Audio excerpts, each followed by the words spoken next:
Do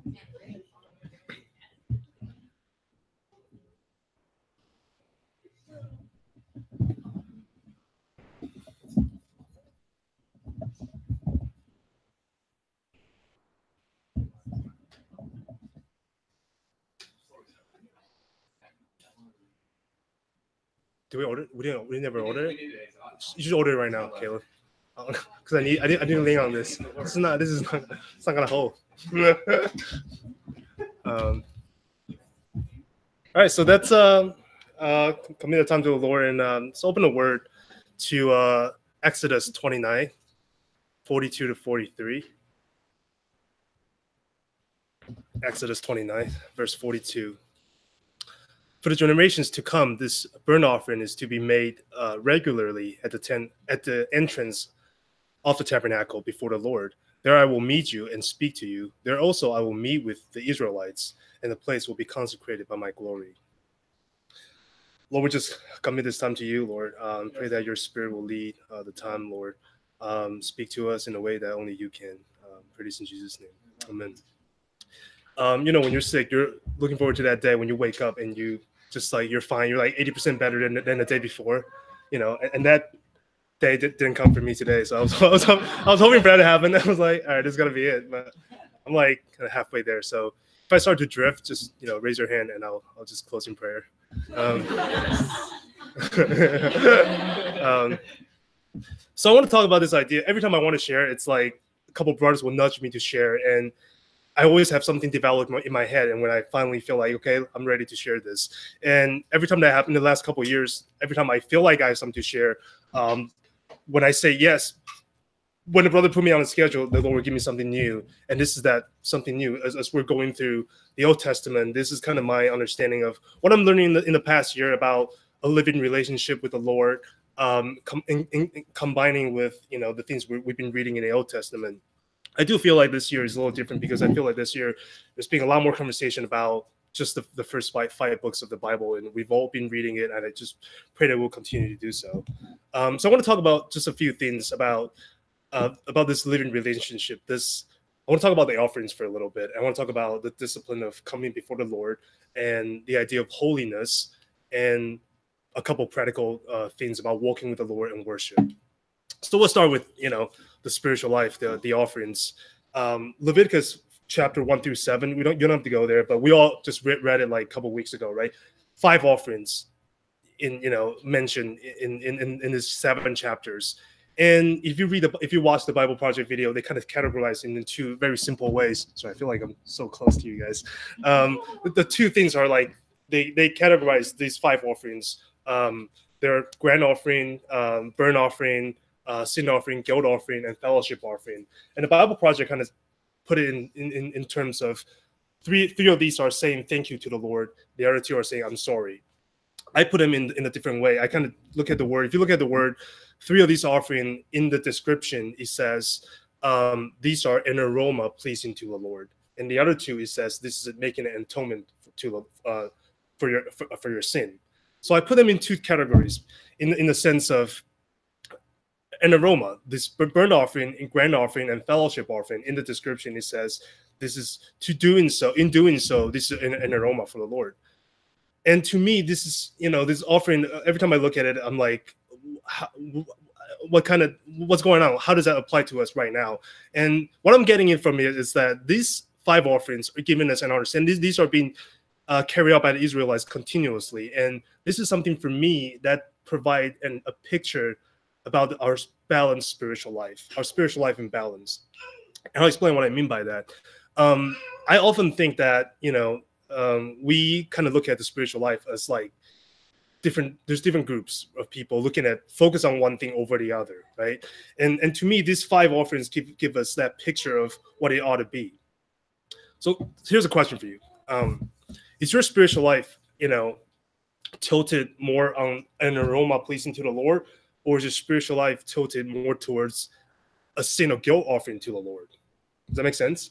What I mean by that is, years ago, this brother came to visit us, and he said to me, Tien, your church has this problem where every time somebody say, hey, we want to reach out, we want to preach the gospel, we want to reach out to the homeless, we want to reach out to the community, He said in their church, there's always another group of brothers will say, well, we don't have to do all that. We're safe. We're saved by grace. This is God's, this is God's, God's already, Jesus has done all the work for us. We don't have to do anything.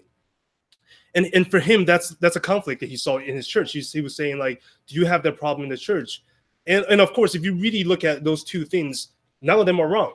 That's right. We're saved by grace, as we just shared in the table. It just flat out, we understand the Lord Jesus Christ being our sacrifice. But then because of that sacrifice, we move on to doing good works for the Lord, right? But somehow our believers can become skewed. Our view of the Lord, that balanced spiritual life, can become skewed. We focus on one thing over the other. If you focus a lot more about atonement for sin, that's what you're focused on, your prayers, I'm just hypothetically saying, your prayers might be heavy burden, very depressing, you're like, oh Lord, I'm no good. How can you save me? Right? That's probably what you're focused on. And if your attitude about the Lord, it's mostly about I'm no good. The danger of that is we start looking at each other like we're all sinners. We're only looking at, we are all sinners, but if your mindset is I'm always a sinner, I'm no good, God is so great, but I'm so bad, you become legalistic. And I'm saying from experience, because there was a time I was very serious about the Lord. I was very much, deep in the Word, and I become legalistic. There was, remember that time we were arguing because we had a retreat, and the retreat come back, and I was angry. I was like, how come after the retreat nobody came for the Lord's table? You know what I mean? Like I was that guy where I'm always, making legalistic about attendance and being on time and stuff. And by the Lord's grace, he in his humor, he gave me a job where I have to travel a lot. So now I'm seeing on the other side where like people have to show me grace when I come to the Lord, when I'm not around that much. If your spiritual life is tilted on just an aroma pleasing to the Lord, you might forget that you're also a sinner.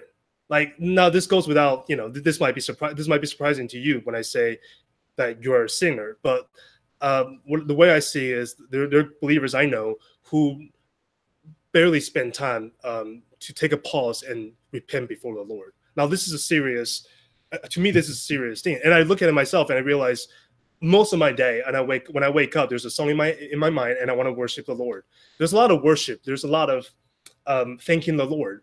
But I realize for me to kind of stop and take a moment and just look at the Lord and say, Lord, have I done something wrong today? Am I maybe what I said is right, but is my attitude wrong?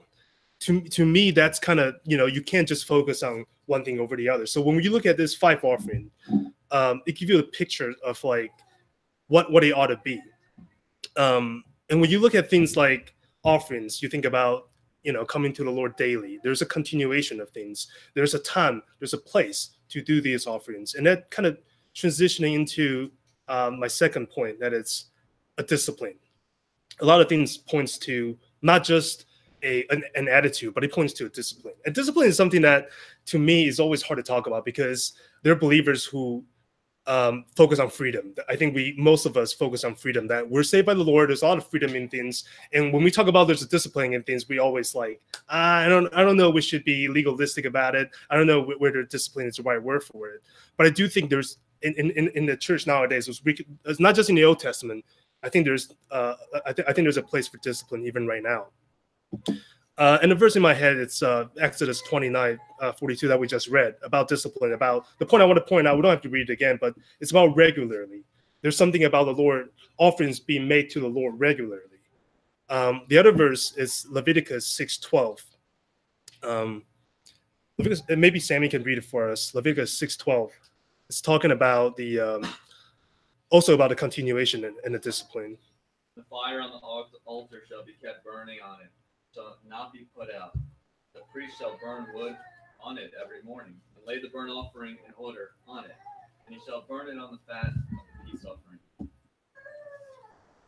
And you see the picture of like, there's something about the fire being always out. It must not go out. The fire should not go out. And every morning the priests are putting fresh firewood into the fire, so the fire can go on continuously. There's something about continuation. There's something about that, keep reaching out. That's important about discipline, because you can't talk about reaching out to the Lord, or the Lord want to speak to you without talking about discipline.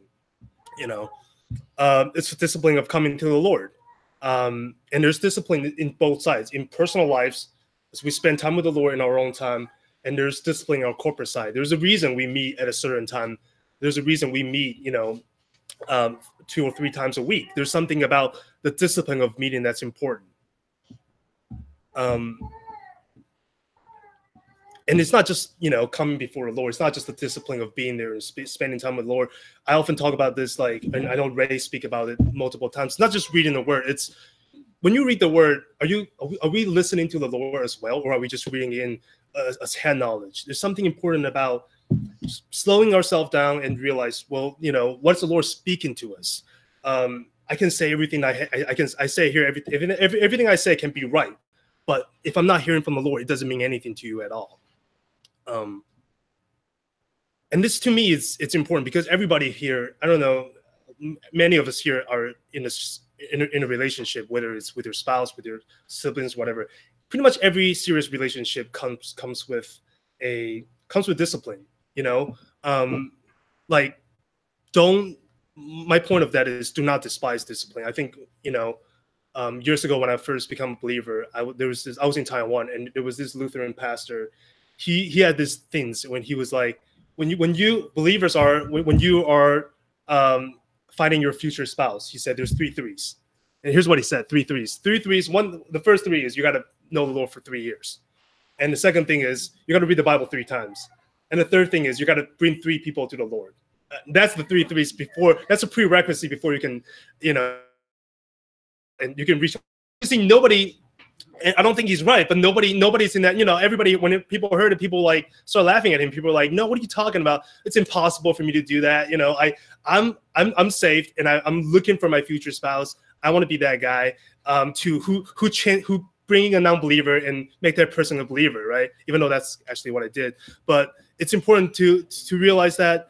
And every time this brother shared that message, people make fun of him. It's like, no, it's not. Nobody should follow these 3 threes. But I do think that there's a value in somebody mentioning these 3 threes. He's giving you a guideline of discipline. He's giving you, you're not just a believer. That it's not your goal when you're saved. It's not to go after your future spouse. Your goal when you're saved is to go after the Lord, to read the word and to bring people to the Lord. I think there's something valuable in there.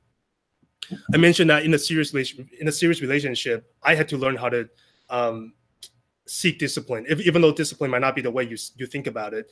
I don't like to use myself example, but as I'm sharing, I couldn't think about any other example.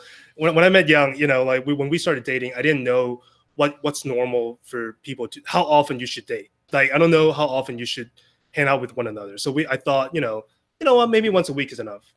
And I don't know if that's, and Yang was like, I don't think that's gonna cut it. I think it should be 2 or 3 times a week. I'm like, okay. And then there's a problem of talking to each other every day. Yang was like, I think you should call me every day.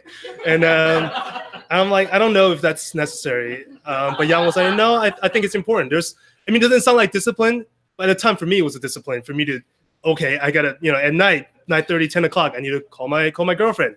So I have to cut what I'm doing in my dorm, and I just have to call my girlfriend. And then slowly became we become used to it. We would talk to each other every day, and until the point sometimes she doesn't want to talk to me. I feel like I have to talk to her, and to this day she's very proud of the fact that she had trained me to the point that I want to talk to her every day. And to me, that's the relationship. When I think about discipline, that's what I think about. It's not just a hardcore, hey, you got to read the Bible 3 times, but it's when you read the Bible. I'm sure most of us, when you read the Bible 2 or 3 times, I'm sorry, when you read the Bible every day, it comes to a point you want to read more about. Who would say I want to read more about Numbers, right? I'm sure some of you are saying that right now. I want to know what happened with the snake. You know what I mean? I want to know what happened. When did Moses make it in? We know Moses didn't make it to Promised Land, but there's something about what? It's not spoilers. It's in the Bible already. But there's something about reading the Lord's word. That discipline becomes something wonderful. And that kind of brings me to kind of my third point. When we think about discipline, when we think about making time for the Lord, having the right attitude, there's this idea of holy to the Lord I want to talk about. That to me is very important. If you can turn to Exodus 39, Exodus 39, verse 30. Maybe Isabel, you can read it for us. And they made the plate of the holy crown of pure gold, and inscribed it like the engravings of the signet holy to the Lord. Sorry, and 38, please. Oh, sorry, no. Exodus 30, and then that verse, and then 30 from 34 to 38. Maybe you can just read 38, verse 38. Exodus 30, 38. Mm-hmm. Whoever shall make any like it to use as perfume shall be cut off from his people. And the verses before that, from 34 and on, is talking about this formula that's made specific for the incense.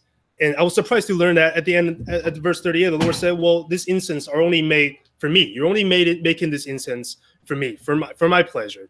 Anybody to make this incense to enjoy themselves, meaning that if anybody make the same formula and bring it home to enjoy, this man must be cut off." And I just thought, that's pretty harsh, right? I thought, that's a little harsh for the Lord to say something like that.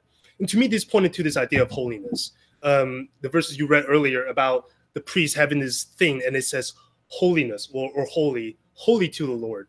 There's something important about holy, and we all understand this word holiness. We all been reading, the Torah. Holiness is something about separation. And to me, this holiness speaks also about separation. And this application are simple. Do I have time holy to the Lord? I often, when I'm traveling, I often read the word, when I'm in a subway or on a cab or in random places.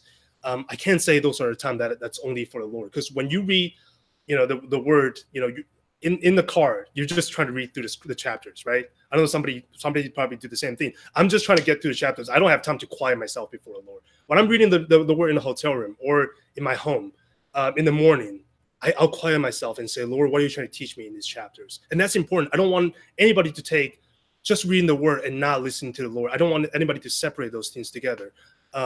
Just remember, when you come to the Lord, make sure it's a time holy to the Lord. I start doing this thing when I start handwriting my thoughts down, because I realize when I take notes on my phone, I usually do that. I think phone and computer is really good at cleaning up your thoughts. But I think when I write down thoughts from the Lord, when I write down even my own creative process, I start writing things down on a piece of paper. It's funny because as I was writing this down, I was organizing these notes. Once I open my computer, I start typing these notes down. I was like, all right, I'm going to clean it up. I'm going to find the right scripture, put it together. My colleague texts me and like, "Oh, I heard you're going to this place for a vacation. Do you know this place has the most Michelin star restaurants?" Like, what? And I started like going this rabbit hole of like going through like a restaurants list. And like an hour later, I'm like, oh my gosh, I need to go back to organizing my thoughts. And that's kind of just a bad example of like not having time for the Lord. Another example I think of is, I'm sure we've all gone to concert recently, and there's thing people start doing that really bothers me is when people do Instagram story inside a concert. I just don't know why people do that, because I don't know who you want people to. And you can just say you go to a concert, but for anybody who go to a concert, you're not enjoying the concert. You're Instagram story like every songs, and for me to look at, like later, you'll be reading somebody's, you'll be watching somebody's story. I'm like, why am I looking at your poorly recorded quality concert? Why can't you enjoy the concert, and why can't I enjoy not reading your story? You know what I mean? that to me is a problem. That speak to us where certain times I think we just ought to be quiet, just enjoy the Lord's presence, don't think about too much. I usually have this temptation, not always, but when I write things down, I'm like, this will be a pretty good sharing. This will be good nuggets that I can put it together or whatever. And oftentimes the lessons I've been learning is the Lord telling me to stop. Like, don't think about what you're going to share. Don't think about what you can get out of this, but just enjoy my presence. Enjoy me talking to you. Enjoy me being here with you. Using relationship as another example, it's probably unusual for anybody to say, "Hey, you know what? I talked to Young yesterday. We had a good conversation." It'll be weird, right? Because you ought to have a good relationship with your wife. You ought to talk to your wife every day. You ought to, fellowship about various things with brothers and sisters you love. But somehow when we talk about the Lord, we always talk about, I heard the Lord years ago telling me this. And So my question is, what has the Lord spoken to you recently? Do the Lord speak to you? Do you listen to the Lord? And this is a question for myself as well. In my busiest season, it'll be a drought. I will be like, Lord, I'm relying on what you told me, 2 months ago, and that's not gonna cut it. I can't look back and look at my notes in Genesis. I have to continue. I have to keep receiving fresh living water from the Lord every day. And I hope that this is our desire, to have that holiness, to understand what the Lord is doing in our lives, and not let any distraction and take away from what the Lord is giving us.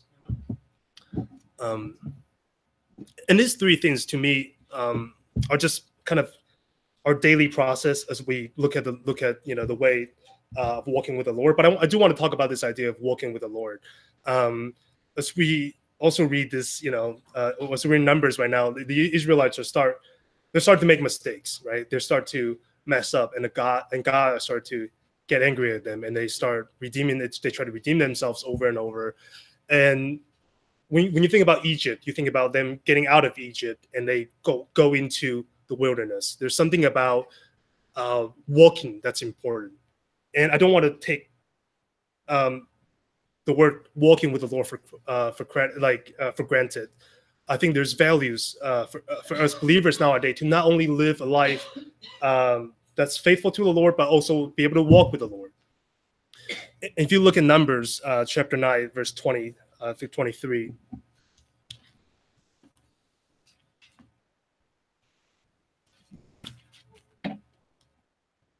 Jonathan, do you mind reading that first? Numbers 9, 20 and 23. Sometimes the cloud was a few days over the tabernacle, and according to the commandment of the Lord, they remained in camp. Then according to the command of the Lord, they set out. Sometimes the cloud remained from evening until morning, and when the cloud lifted in the morning, they set out. For if it continued for a day and a night, when the cloud lifted, they set out. Whether it was 2 days or a month or a longer time that the cloud continued over the tabernacle, hiding there, the people of Israel remained in camp and did not set out. When it lifted, they set out. At the command of the Lord they camped, and at the command of the Lord they set out. They kept the charge of the Lord at the command of the Lord. And I just like the idea of sometimes they wait a month, a year, but when a cloud moves, they have to move too. I think if my understanding is correct, I feel like over the last season, our current season, I should say, it's been a long season of waiting. We're waiting for the Lord. We're waiting for the Lord to tell us where to go. We're waiting for the Lord to tell us, I can be honest, tell us what to do with this place. It's just we're constantly getting challenges, and we're asking the Lord where we're going to go out to the neighborhood, right? But then there's time to wait, and then there's also a time to move. And this is one of the examples about, very early on I talk about this spiritual balance. The spiritual balance, I think, in practice of all those offerings, if we think about those offerings, thank offerings and fellowship offerings and sing offerings, I think those offerings in practice, not right now, is first to understand when to stop and when to move. Some like to wait. Some people like to wait a little longer and say, we need to get confirmation from the Lord. Are we make sure that this is the corner the Lord wants to be at when we share the gospel? Are we sure that this is the school the Lord wants us to? This are the students the Lord wants us to talk to in bringing in to the gospel meeting. Some people like to act. Some people like to act without proper prayer. Some people like to act. It's like, you know what? I think we should just go for it. I think we should go for it. Learn as we go and see if that's what the Lord wants us to be.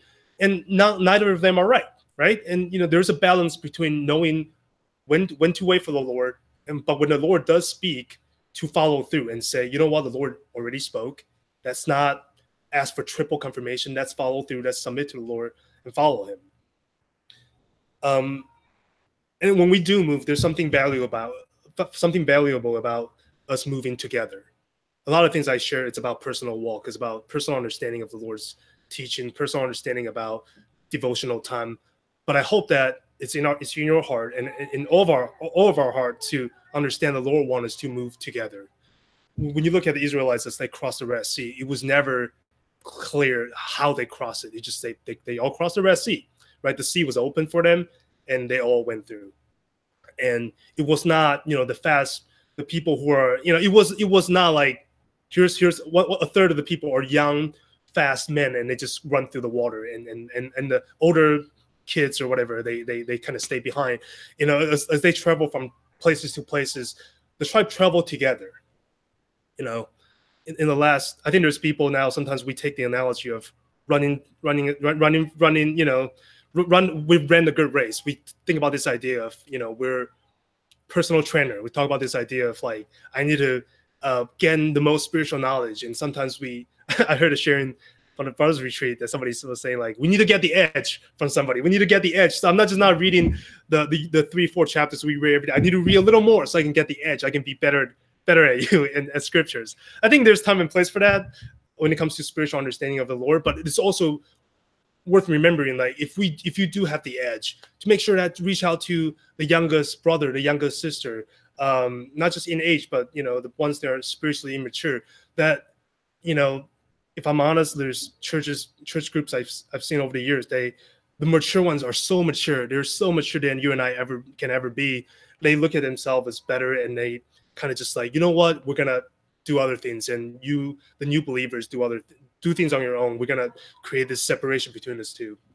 And to me, that's a reminder that when you look at the Israelites, when they always move together, it's something about the Lord giving order to Moses and Aaron, and then giving to the elders, and then the elders giving to the people. Everybody's moving together.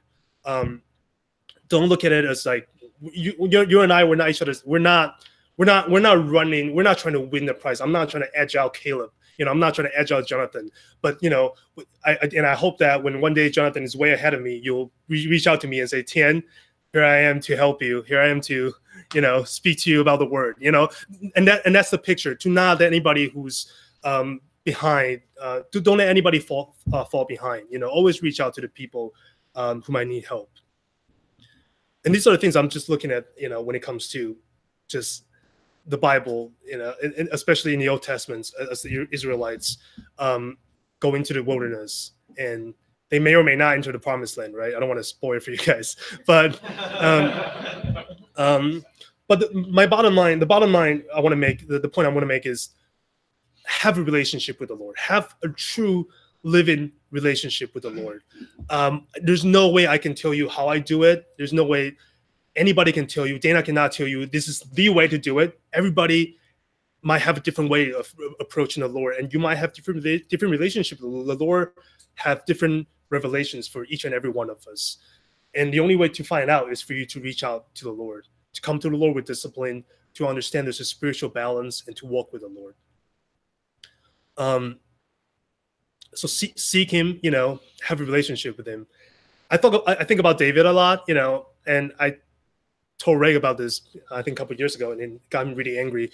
I said, you know, I basically said, you know, I'm not a big fan of David. You know, I'm just, and, you know, some of you might hate me for saying this right now, but I'm just like, if you look at David, if King David is in our midst, and I always just like, he's done so much wrong, you know, like, how can I look at him as a brother if, you know, if he indeed is in our midst and he done all the mistakes he made? I don't know how I can look at him as a brother, you know. And Ray obviously got very upset. He was like, "What are you talking about?" You know, Ray is. But you know, when you read, when I started reading the Psalms once again, when we were like going through the first 40, 50 Psalms, and that David wrote, that really gave me a reminder that David is a man after God's own heart. It changes my mind. You know, I will always have this picture of David, like, did other things wrong, but every time I read the Psalms, I realize this is a man who loved the Lord. This is the man who's not afraid of telling the Lord his deepest, his darkest secret. He wanted the Lord to crush his enemy. I don't know who, can you imagine if I said in prayer that I want the Lord to crush my enemy? Like, people, I'm sure somebody would reach out to me and say, Tien, are you okay? Why would you use the word like that? You know, but David is not, and he's always crying. David somehow is always crying to the Lord. His emotions are so raw and so broken and just so true. I will say this. There's a lot of things I write just between me and the Lord, and they're very broken and very imperfect. I would never share that with anybody, you know. And for David to share that, I thought was amazing. Moses argued with the Lord. Abraham argued with the Lord. There's this, you know, they understand the Lord's sovereignty, but they also understand that there's a relationship in there. And then when the relationship is real, they're not just walking away from the Lord and saying, you know what, this is a robotic relationship. You want me to do this? Fine, I'll do it. But then you see that there's something deeper in there. There's a Chinese saying, and I love it. It's called, I don't think I'm translating it right. It says, you don't get to know a person until you have a physical fight with that person. Do you know what I'm saying, Luke? Oh, it's just saying like it takes somebody. When you fight with that person, you really know that person.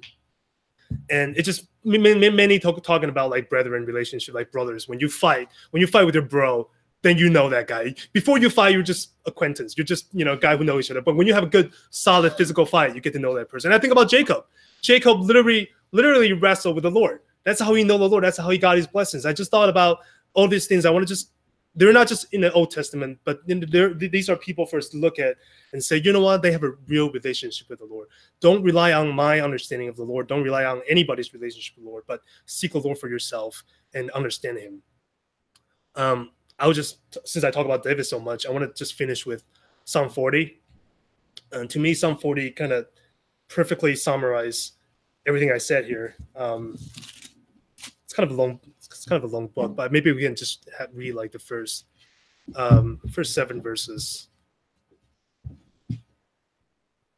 How about Andrew? Andrew, Psalm 40? Yeah, first 7. Yeah. I waited patiently for him.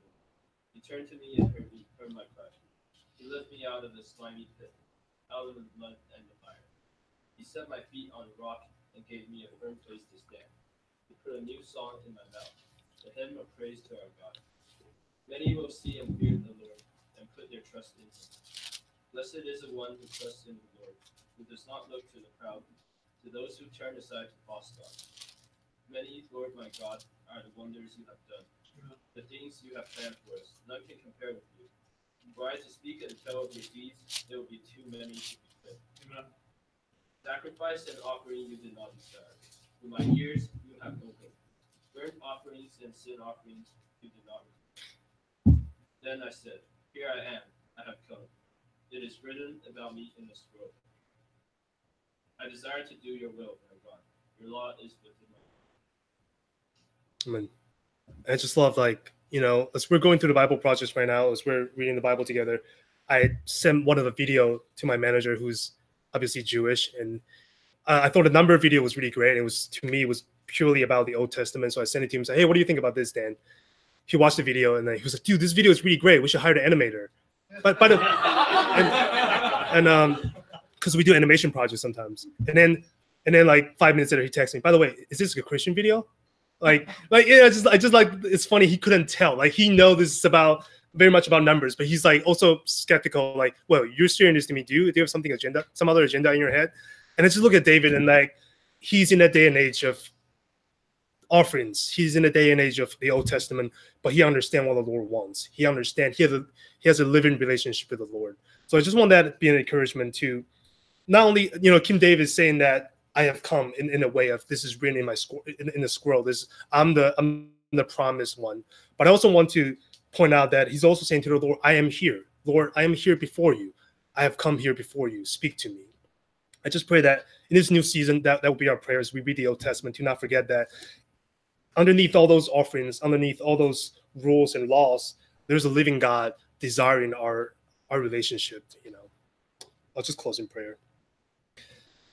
Lord, we thank you for your word, and thank you that you're consistent. Our feelings might change, but you remain our sovereign God. We thank you for always reaching out to us in a time of need. Even when we try to push you away, Lord, you remain faithful, Lord. So we just pray that in this new season, Lord, everyone here, as we read the word, Lord, we pray that you will lead us into the higher ground, a place where we can see you better, the place where we can get to know you better, just like we're fully known to you. Do lead us in this as we open the word, Lord. I pray this in Jesus' name. Amen.